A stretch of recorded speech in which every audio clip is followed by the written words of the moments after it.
নমস্কার, এএনএম নিউজে আপনাদের স্বাগত। আমি অভিজিৎ নন্দী মজুমদার আপনাদের সাথে এক বিশেষ বিষয় নিয়ে কথা বলার জন্য আজ উপস্থিত হয়েছি। আমাদের সঙ্গে আছেন ডক্টর সুনীল নাগ।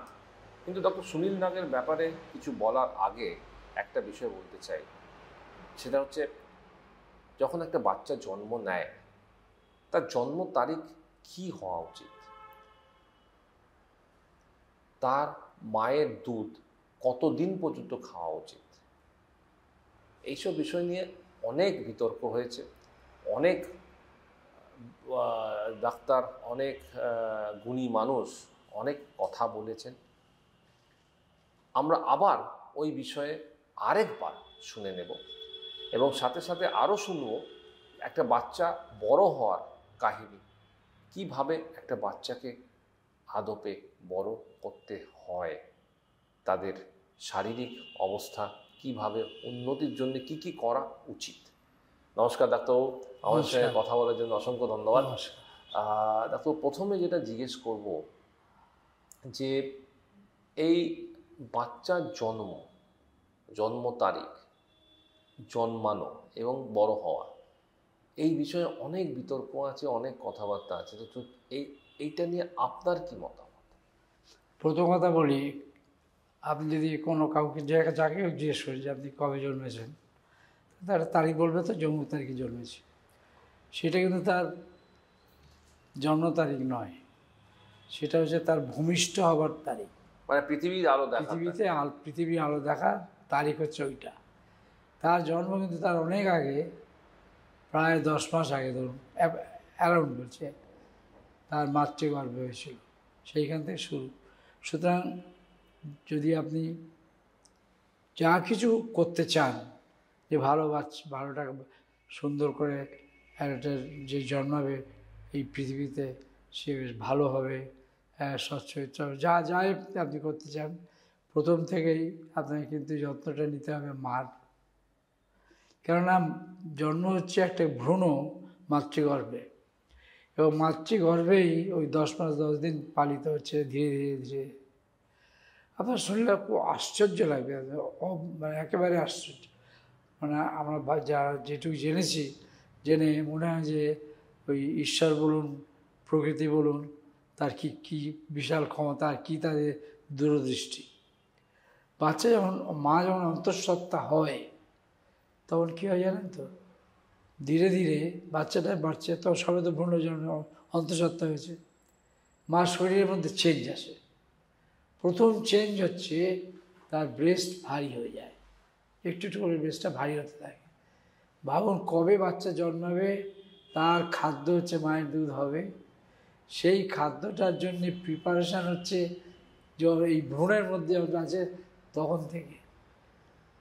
মায়ের ব্রেস্ট আস্তে আস্তে বড় হবে, আস্তে আস্তে তার ব্রেস্টের নিপল বড় হবে, ধীরে ধীরে তার নিপলের চারিদিকে যে কালো এরিওয়ালা বলে, আমরা যেটা এরিওয়ালা বলি, কালো মতো জায়গাটা, সেটা কালো হতে থাকবে, ঘন কালো হবে। তার মানে এদিকে বাচ্চা বাড়ছে, এদিকে বাচ্চার খাবারের প্রস্তুতি বাড়ছে। আপনি যখন বাড়িতে কাউকে নেমন্তন্ন করলে, তার 2 দিন আগে, 1 দিন আগে কি যেন বাজার টাজার করা, সব রান্নাবান্না, কোথায় বসবে ঠিক অ্যারেঞ্জমেন্ট করেন। তেমনি একটা মানুষ যখন পৃথিবীতে জন্মায়, তার সঙ্গে সঙ্গে আমাদের প্রকৃতি এমন অ্যারেঞ্জমেন্ট করেছে যে তার যে জন্মার সঙ্গে সঙ্গে যাতে বুকের দুধটা পায়, তার বন্দোবস্ত করে চলেছে ধীরে ধীরে ধীরে ধীরে। এবং যখন বাচ্চারা জন্মাবে, তখন কী খাবে, তখন খাদ্য বলতে কি, বুকের দুধ। এবং মজার ব্যাপার হলো, ওই বুকের দুধ আছে সবসময়, যখন বড় হয়ে বাচ্চারা জন্মায়নি তখনও আছে, কিন্তু আপনি টিপলেও পাবেন না, কোনোভাবেই নিতে পারবেন না। বাচ্চা জন্মে বাইরে আসবে, বাচ্চা মুখ দেবে ব্রেস্টের মুখে, তখনই পাওয়া যাবে, তখনই শুরু হবে ব্রেস্ট ফিডিং। আচ্ছা, এই যে অনেকে বলে যখন বাচ্চা পেটে থাকে তার সঙ্গে কমিউনিকেট করা যায়, কথা বলা যায়, এবং বাচ্চা অনেকে কথাবার্তা থেকে শুনে সেই জায়গা থেকে একটা অদ্ভুত প্রকৃতির রূপ, এটা যে বাচ্চা তখন একটা কীরকম হবে, ইন্টেলিজেন্ট হবে না কি হবে, সেই জন্য তো এইটা কি সত্যি? হ্যাঁ, সেই জন্য আমাদের দেশে তো প্রচলিত আছে। দেখবেন, কেউ যদি অন্তঃসত্ত্বা হয়, 2-3টে ইম্পর্টেন্ট ঘটনা আমাদের পূর্বপুরুষ জানতো, তারা করেছে। তারা সায়েন্টিস্ট নয় কেউ, কিন্তু তারা সব জানতো।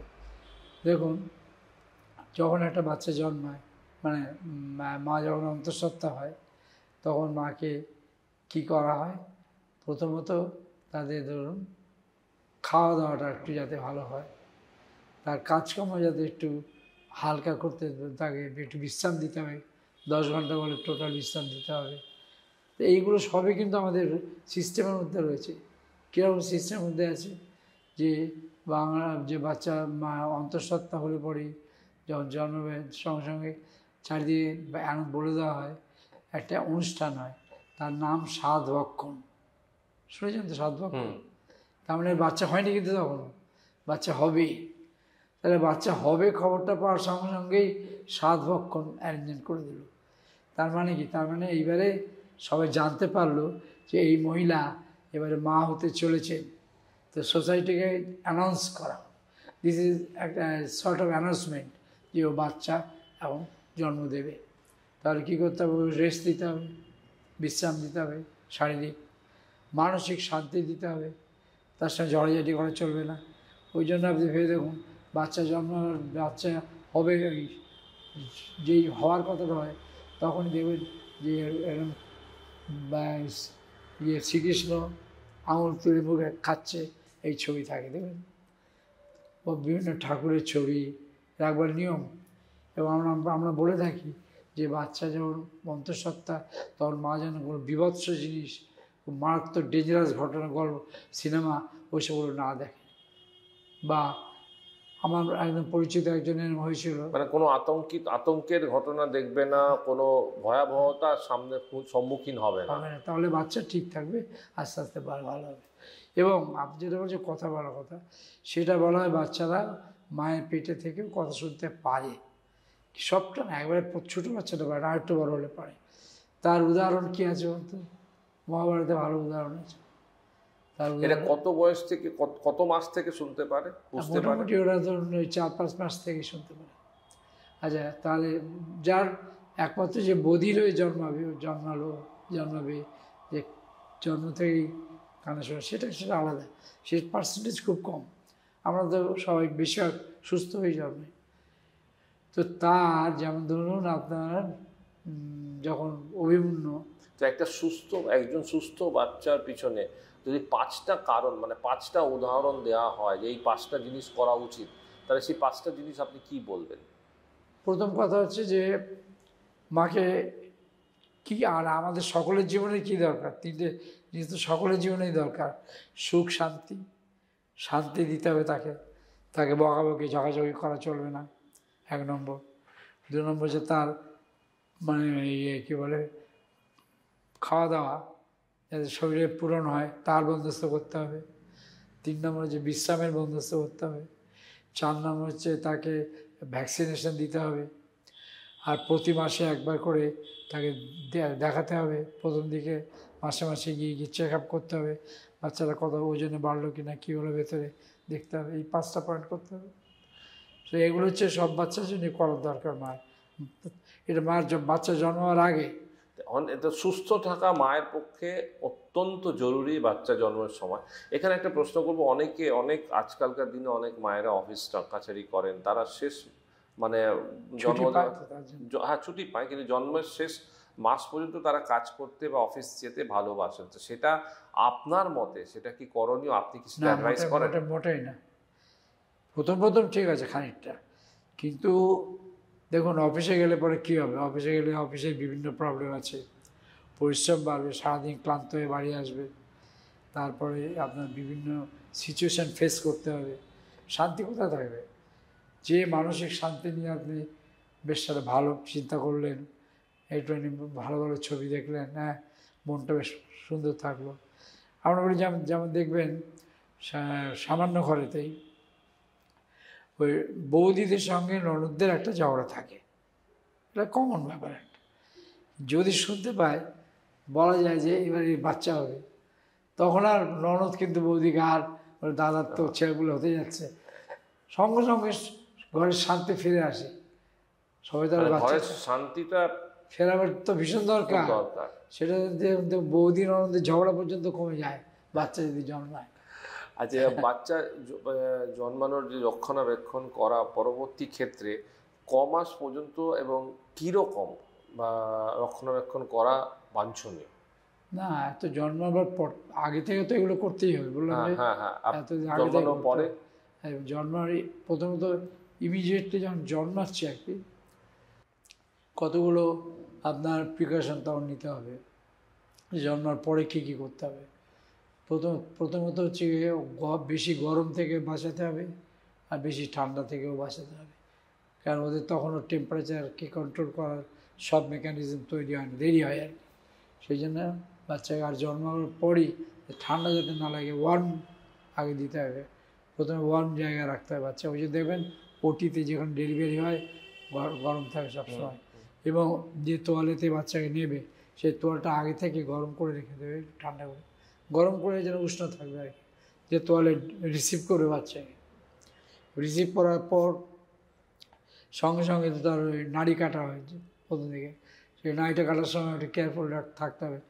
নাড়িটা যদি আপনি আগে থেকে পুট করে কেটে দেন তাহলে অনেকখানি রক্ত লস হবে, কেননা যেখান থেকে আমেরিকাল কটটা আর যেখান থেকে শুরু হচ্ছে আর কি, বুঝলেন, ইউটারাসের যেখান থেকে নাড়িটা শুরু হচ্ছে নড়টা আর কি, এই সেই নাড়ি লাগছে, সেটা অনেকখানি লম্বা, যতটা কম ওখান থেকে পর্যন্ত কেটে বার করতে হবে, কেটে ইয়ে করে মানে ব্লাডটাকে করে দিয়ে তারপর কাটতে হবে। আমি বলছি মুখে ভাত পর্যন্ত জন্মানোর পরে, মার কাছে চলে আসার পর মুখে ভাত পর্যন্ত যে এই কয়েকটা মাস কি আপনার কি সবচেয়ে বড় হচ্ছে প্রথম 6 মাস, এ তো সব জায়গায় লেখা আছে, সর্বত্র সারা পৃথিবী সব জায়গায় এটা মানে ফলো করা হয়।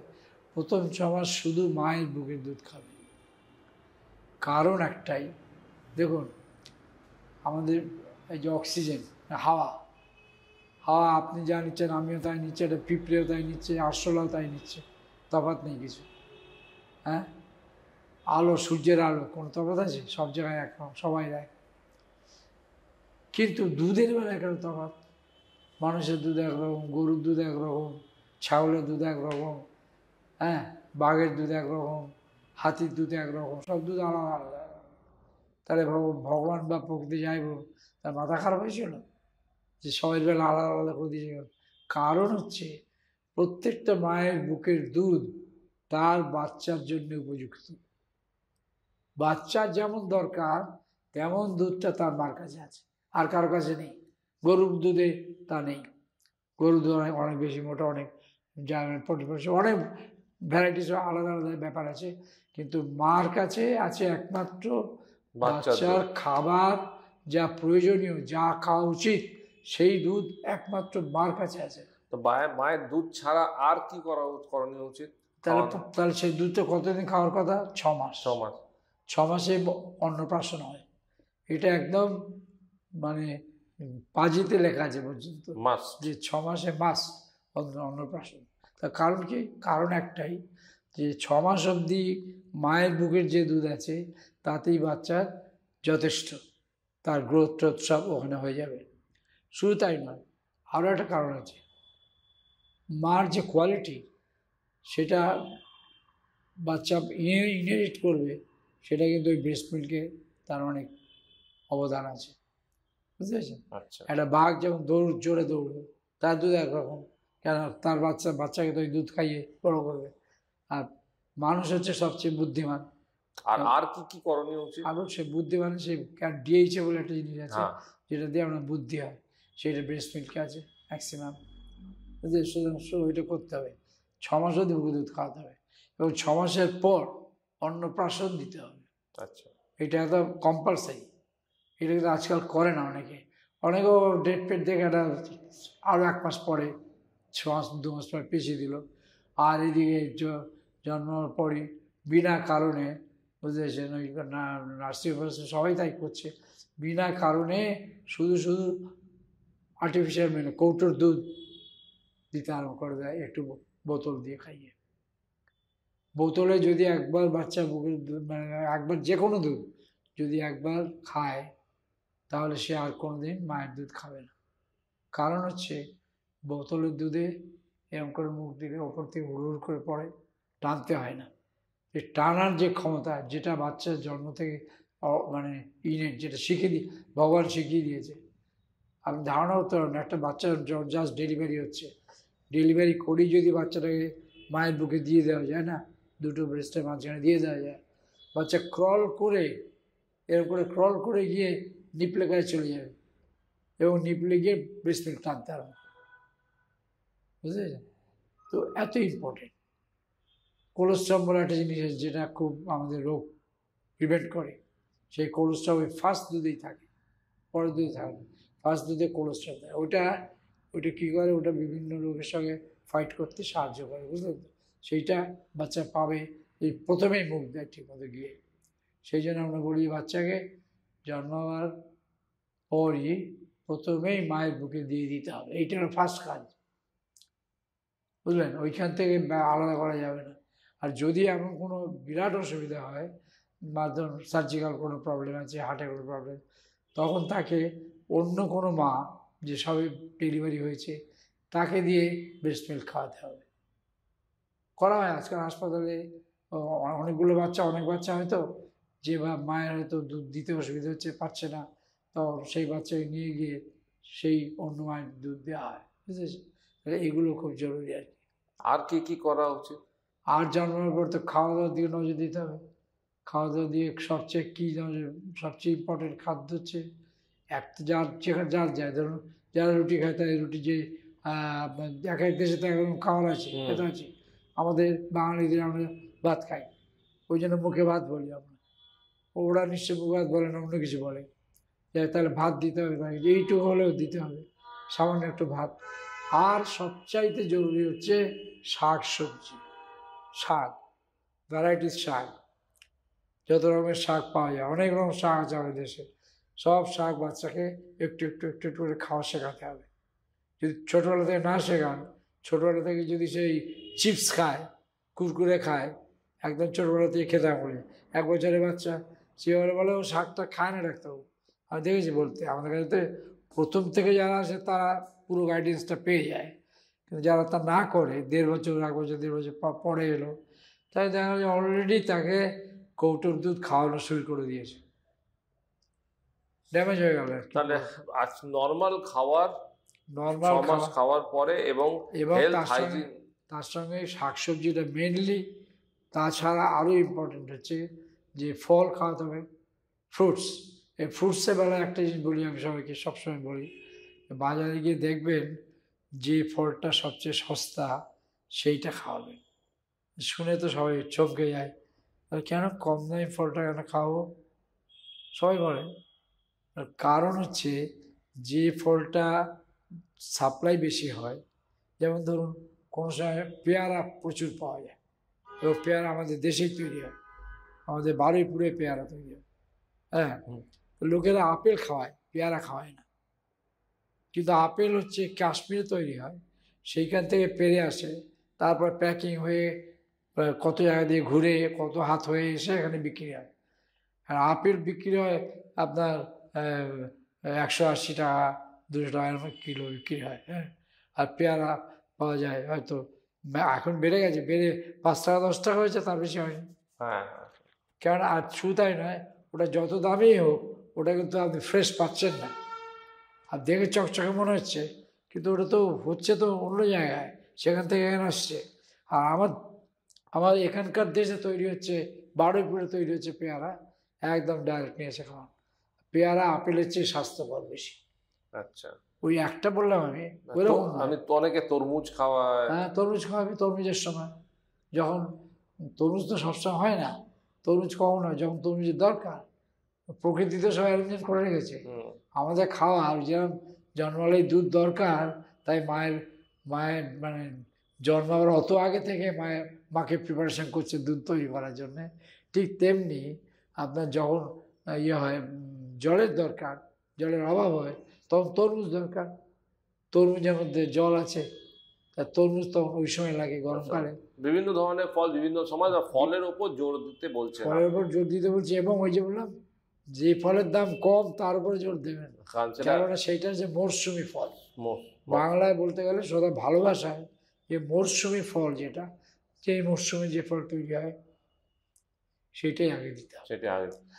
এবার একটু অন্যদিকে আসবো। আপনি তো মোহনানন্দ ব্রহ্মচারী সেবা শিশু সেবা প্রতিষ্ঠানের সঙ্গে যুক্ত আছেন এবং শিশু সেবায় আপনার এক প্রকার নিবেদিত প্রাণ। অনেকদিন ধরেই আপনি শিশু সেবা করছেন, হাসপাতালেও করছেন। তো এই হাসপাতালে যদি আমি এক কথায় জিজ্ঞেস করি, শিশুরা আসবেন বা তাদেরকে আপনি আহ্বান জানাচ্ছেন, আপনিও এখানে আছেন, তো এই হাসপাতাল সম্বন্ধে আপনি যদি কিছু বলেন তাহলে মানে এই অঞ্চলের মানুষ তাদের সামনে আরও একটা হাসপাতাল সামনে খোলা থাকবে। ব্যাপারটা হচ্ছে যে বিগত 40 বছর ধরে আমরা ওই মোহনানন্দ এই জায়গাটাতেই মোহনানন্দ ব্রহ্মচারী শিশু সেবা প্রতিষ্ঠান শুরু করি। প্রায় 40 ইয়ার্স হয়ে গেল। এর আগে শুরুটা বড় অদ্ভুত। ওই ব্রহ্মসমাজ রোড আছে না, ব্রহ্মসমাজ রোড দিয়ে একটু এগিয়ে গেলে পরে যেখানে ব্রহ্মসমাজ মন্দিরটা আছে তার পেছনে একটা পরিত্যক্ত পাম্প হাউস ছিল। পাম্প হাউস পরিত্যক্ত, মানে পাম্প হাউসের কাজ হয়, কিন্তু পরিত্যক্ত পাম্প হাউসের মধ্যে একটু টেবিল চেয়ার লাগানোর জায়গা ছিল। আমরা ওইখানে প্রথমে অ্যালোপ্যাথি মেডিসিন শুরু করেছিলাম, বুঝেছেন। তখন ইন্ডিয়ান মেডিকেল অ্যাসোসিয়েশন বিহার ব্রাঞ্চেরও তখন আমি সেক্রেটারি ছিলাম বিহার ব্রাঞ্চে। তখন কিছু ডাক্তারদেরও বলে রাজি করেছিলাম, তারা এসে আমরা ফ্রি ওষুধ দিতাম এবং ফ্রি দেখতাম। আস্তে আস্তে ওটা পপুলার হলো।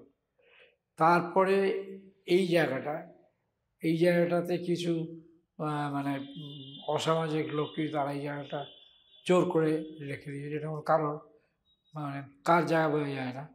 এই নর্দমার পাশে ছিল এটা লম্বা মতো, ওই জন্য এটা লম্বাটে ওরা হতো। এবং সেই সময়কার যারা রাজনৈতিক তারাও সাহায্য করেছিল আমাদের এখানে এই ব্যাপারটা পাওয়ার জন্য। তারাই ওদের হটিয়ে দিয়ে এটা এখানটাকে আমাদের মোহনানন্দ শিশু। তখন আমরা এটা উদ্বোধন করলেন, মানে ভিত্তিপ্রস্তর স্থাপন করলেন মহারাজ নিজে। বাইরে দেখবেন লেখা আছে ভিত্তিপ্রস্তর তারিখে হয়েছিল। এবং তখন উনি টাকা দিলেন কিছু, এবং সবসময় উনি যতবার এসছেন বেহালায়, যখনই এসছেন তখনই উনি টাকা দিয়েছেন। হাসপাতালের সাথে কিরম ধরনের ডাক্তাররা জড়িত? আসলে সব ডাক্তার জড়িত, মানে আপনার চাইল্ড স্পেশালিস্টও আছে, মায়েদের দেখবার জন্য। আমি নিজেই মাদার অ্যান্ড চাইল্ড স্পেশালিস্ট, মায়েদের জন্য দেখবার লোক রয়েছে। তারপরে চামড়ার ডাক্তার, এইটাতে আগেও ছিল, চামড়ার ডাক্তারও ছিল। যতটা আমরা পেরেছি জোগাড় করতে করেছিলাম, তখন তো খুব ছোটোখাটো অবস্থায় ওইটা করেছিলাম। আর ওইটাকে হোমিওপ্যাথি ডাক্তারখানা করে দিয়েছিলাম, সেটাও চলতো। চোখ, আই, হ্যাঁ, চোখ টোক সব হয়েছিল। ইএনটি, মানে এখন কি এখন যে আপনারা এখনো সবই হচ্ছে, আপনারা করছেন, তো এখন ওইটাকেই সব বড় করে করা হচ্ছে। এবং এখন তো দিন পাল্টে গেছে, 40 বছর আগের যুগ তো নেই, এখন মডার্নাইজেশন হয়ে গেছে সব কিছু। চোখ অপারেশন অনেক মডার্ন হয়ে গেছে।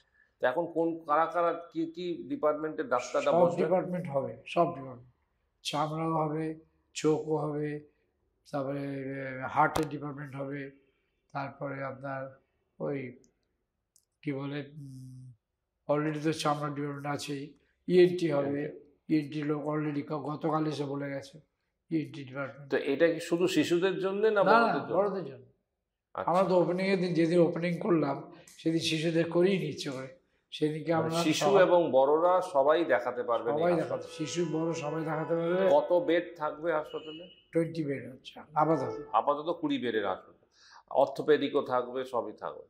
আচ্ছা, আর এখানে ইমার্জেন্সি থাকবে? হ্যাঁ, ঘর আলাদা ঘর করা হয়েছে, একটা ইমার্জেন্সি একতলাতে আছে, দেখাবো। আচ্ছা, যাচ্ছি 24 ঘন্টা 24 ঘন্টা থাকবে ইমার্জেন্সি। কেউ কেটেগরি আগে ছিল না, এটা আমাদের ছিল না, কারণ আমাদের তো আর্থিক অবস্থাও কম ছিল।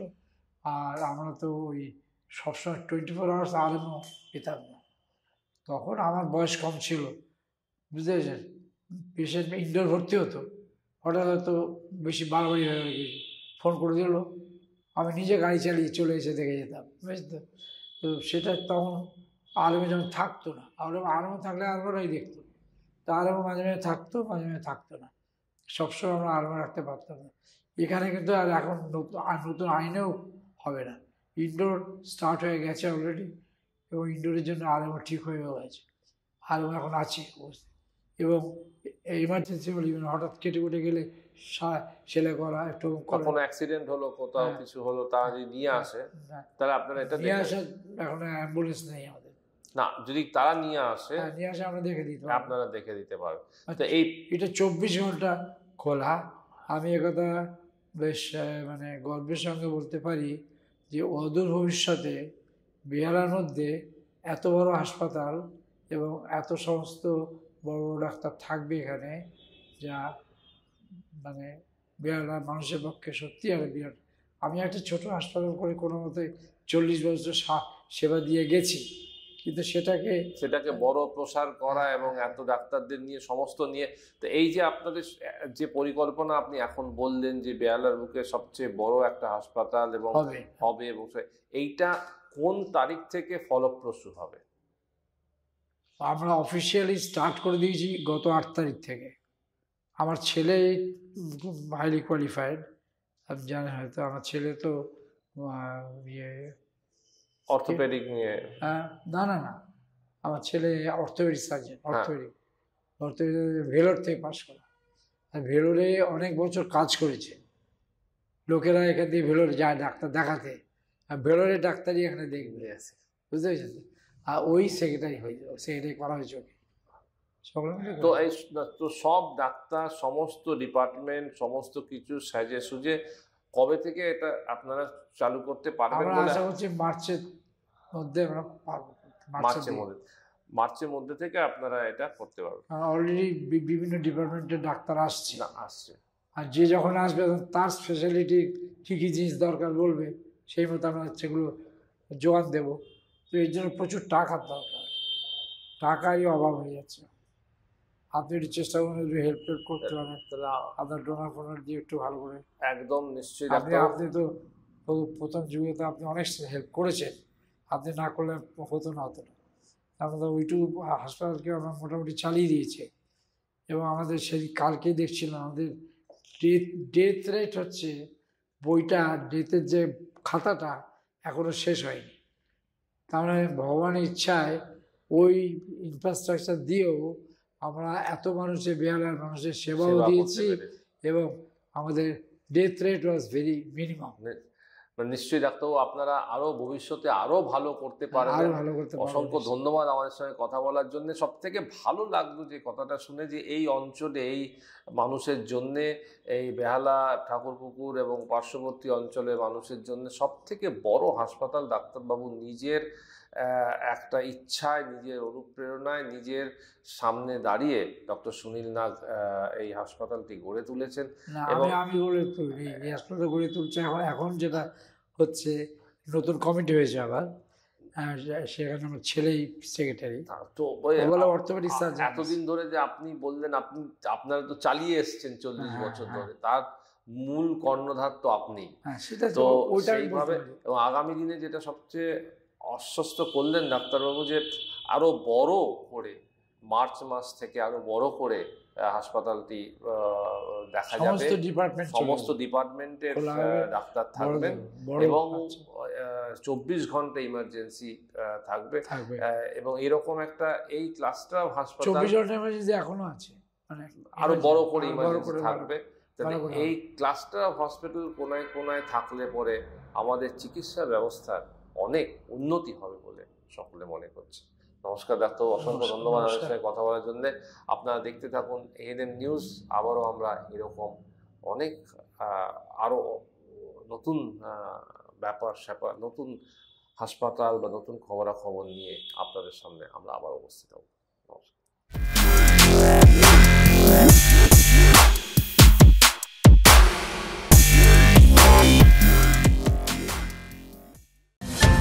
Please don't forget to subscribe our channel and also click the bell icon to get the latest updates.